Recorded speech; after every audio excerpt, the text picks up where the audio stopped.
Alors, on est arrivé dans un village qu'on aime bien avec Samuel, c'est Agnières-sur-Vègre, chez Very Kitty avec Hervé et Christine. Hervé et Christine, évidemment.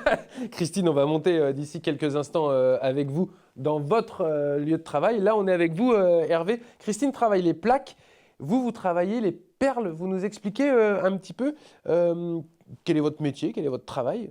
Je suis perlier à la flamme. Mhm. Donc je travaille les baguettes de verre que vous avez devant vous. D'accord. La flamme, c'est le chalumeau. Je l'enroule autour de baguettes métalliques D'accord. et je forme des perles.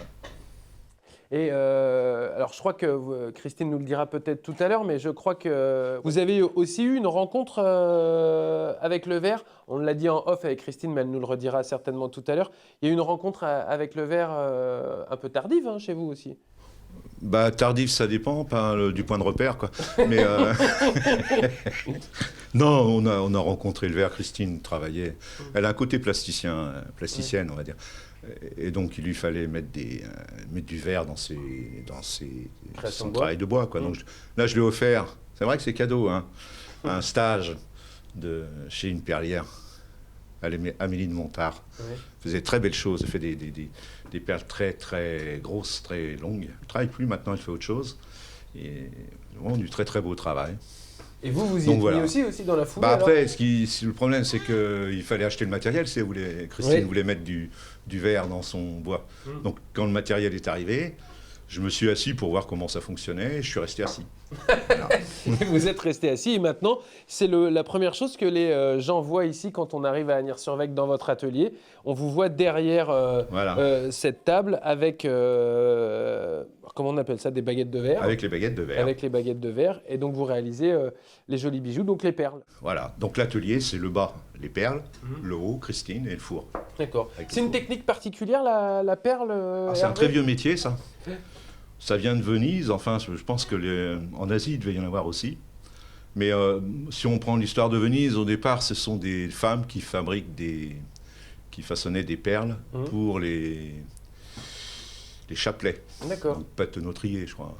Ça s'appelle un fabricant de chapelets. Donc, elles faisaient les perles comme ça. Et elles ont demandé à travailler d'une manière plus esthétique pour en faire des parures tout doucement. Ça a dérivé comme ça.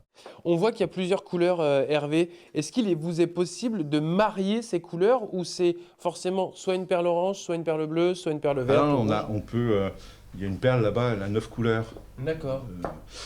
Donc le vert ne se mélange pas, se superpose, se juxtapose. D'accord. Donc, si vous mettez, alors vous avez deux sortes de verres principaux, l'opaque, donc vous avez ici c'est de l'opaque et du transparent. Okay.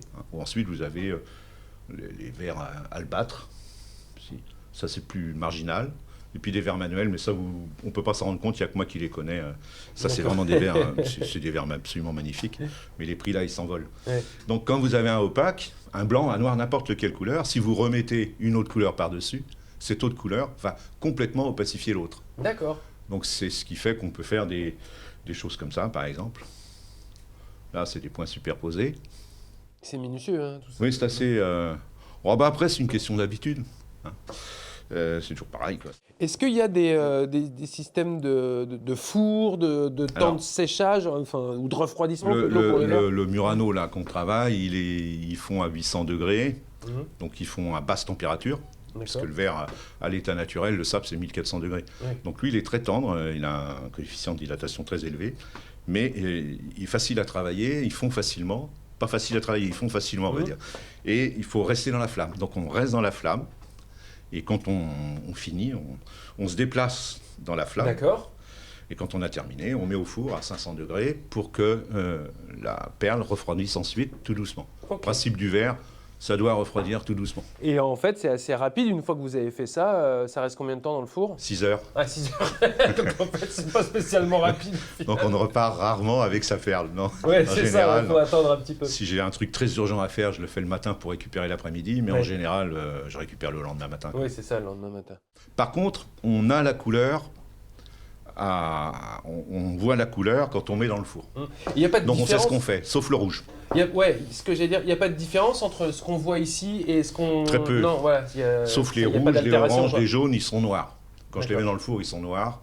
Et quand je les ressors, ils ont repris leur couleur. D'accord. Voilà. Ok. Donc ça, le rouge est particulier, lui.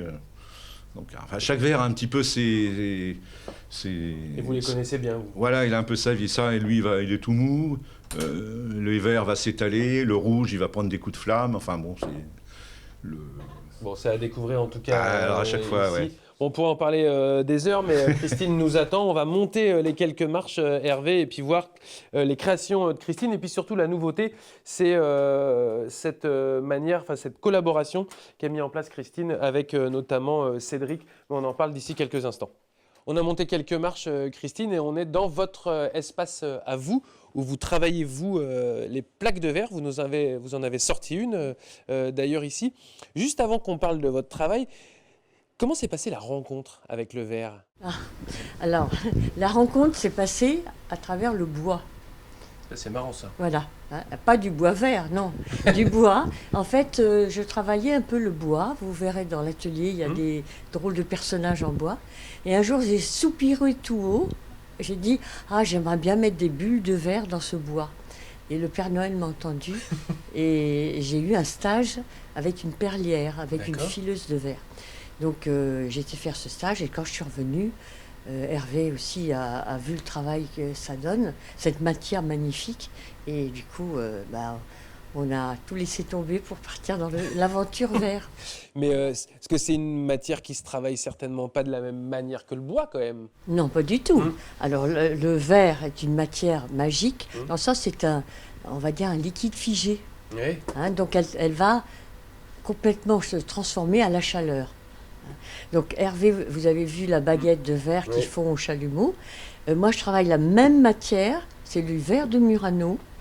Vous voyez, voilà, sous forme de plaque. C'est une marque, c'est la ville d'où ça vient? Exactement. Il n'y a qu'à Venise, ou sur l'île de Murano, qu'elle est faite. D'accord. Donc on a visité l'usine.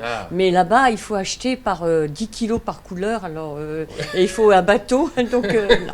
Donc, alors voilà, la plaque de verre, c'est du Murano. Vous voyez, ça c'est le bleu des vitraux, qui est absolument magnifique.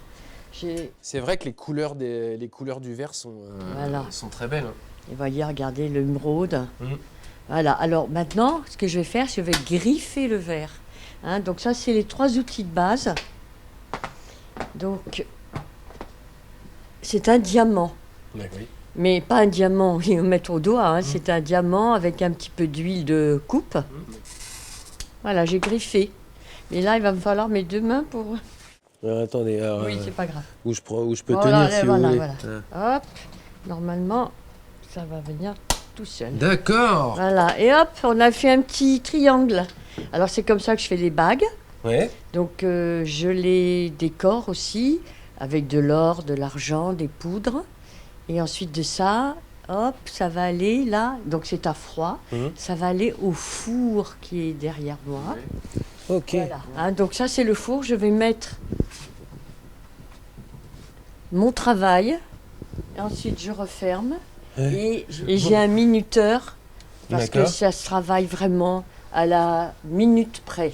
Ah oui. Ça monte, ça fait Quelle température? Ça dépend. D'accord. C'est là. Voilà, c'est toute l'astuce. Ça dépend parce que ça peut monter de 500 degrés à 800 degrés. D'accord.